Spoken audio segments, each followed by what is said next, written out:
नमस्कार मित्रो. पंतप्रधान नरेंद्र मोदी आणि अमेरिकेचे अध्यक्ष डोनाल्ड ट्रम्प यांच्यात झालेले ते काही करार मदार आहेत. त्यामध्ये महत्त्वाचा जो करार आहे तो F-35 ही लढाऊ विमानं अमेरिकेनं आपल्याला द्यायचं मान्य केलेलं आहे. अर्थात ती आपण विकत घेणार आहोत. प्रश्न तो नाही आहे. ही विमानं साधारणपणे 121 विमानं आपल्या ताफ्यात लवकरच दाखल होती. आपले परराष्ट्र सचिव विक्रम मिस्त्री यांनी असं सांगितलंय की हा करार जरी झाला असला तरी त्याची योग्य ती प्रक्रिया पार पडल्यानंतर काही दिवसामध्ये ही विमानं आपल्या ताफ्यामध्ये दाखल होतील. परंतु यानंतर या करारानंतर पाकिस्तानमध्ये जी काही चिडचिड निर्माण झालेली आहे ती अभूतपूर्व आहे. म्हणजे पाकिस्तानला असं वाटतं की आता आपलं काही खरं नाही. F-35 विमानं ही भारताकडे आलेली आहेत, येणार आहेत आणि आता पाकिस्तानने काहीतरी करायला पाहिजे. काहीतरी करायला पाहिजे म्हणजे काय, तर या देशाला असं वाटतं की आता आपल्याला दुसरा काही पर्याय नाही. रशियाकडनं तरी विमानं घ्यावीत किंवा चीनकडनं तरी विमानं घ्यावीत किंवा दोन्ही देशांकडनं विमानं घ्यावीत. पण मुळातच हा भिकारी असलेला देश आता जाणार कोणाकडे? तुम्हाला माहिती आहे, एकट्या चीनचं पाकिस्तानवरती असलेलं जे कर्ज आहे ते 67 अब्ज डॉलर इतकं फक्त सीपेक पुरतं आहे. म्हणजे चायना पाकिस्तान इकॉनॉमिक कॉरिडॉर जो आहे त्यापुरतं घेतलेलं जे कर्ज आहे ते 67 अब्ज डॉलर इतकं आहे. म्हणजे 6700 कोटी डॉलर. आता गुणिले किती पाकिस्तानी रुपये होतील याचा विचार करा. प्रश्न असा आहे की हे सगळं झाल्यानंतर सुद्धा पाकिस्तानला वाटतं आता आपल्याकडं विमानं नाहीत, आता आपल्याकडं अमेरिका नाही, अमेरिकेला काहीतरी करायला पाहिजे. करायला पाहिजे म्हणजे तुम्ही काय करणार आहात?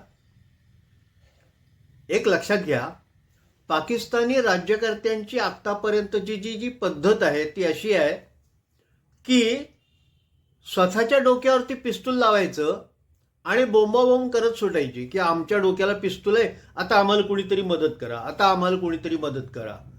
हे माझं वाक्य नाही आहे.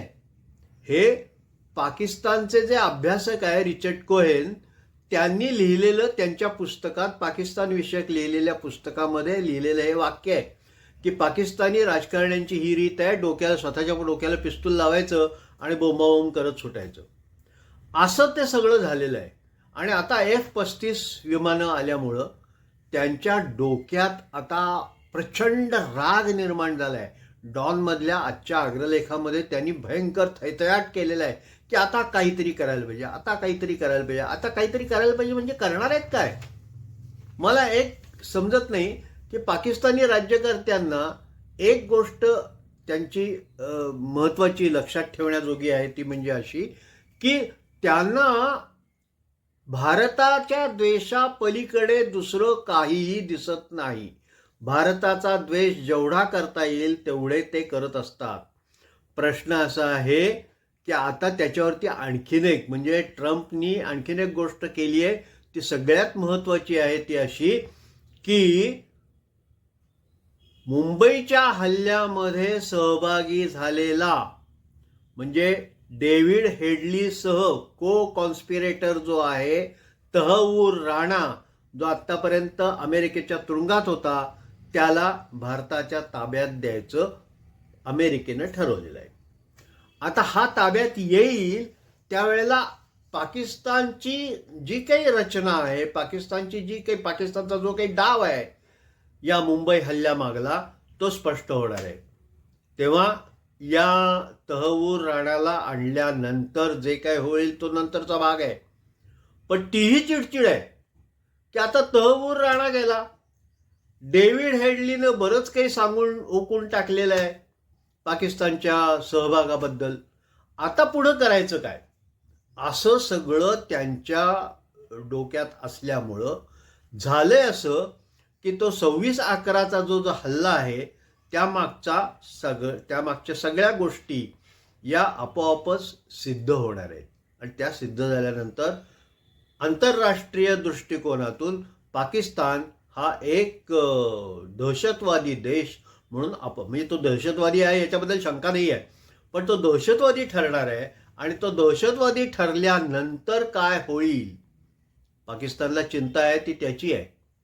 तर मला असं वाटतं या सगळ्या प्रकरणामध्ये की नरेंद्र मोदींनी अमेरिकेमध्ये जाऊन जे काही केलेलं आहे, म्हणजे ट्रम्प यांनी मोदींना दिलेलं जे प्रशस्तीपत्रक आहे ते असं आहे की he is a tough negotiator.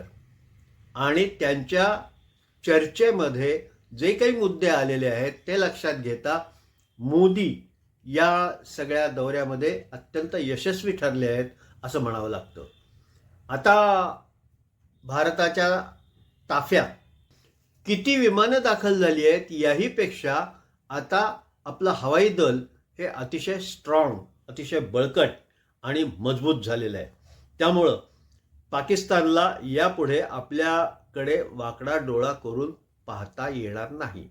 पण त्यांचा जो वाकडा डोळा आहे ना, तो आहे दहशतवाद्यांचा. आणि हे दहशतवादी या पुढल्या काळामध्ये काय करतील, भारतामध्ये कोणत्या मार्गाने येतील, पंजाबमध्ये कोणत्या मार्गाने येतील, काश्मीरमध्ये कोणत्या मार्गाने येतील, त्यांचा बंदोबस्त कसा करायचा, हा आपल्यापुढे कळीचा मुद्दा आहे.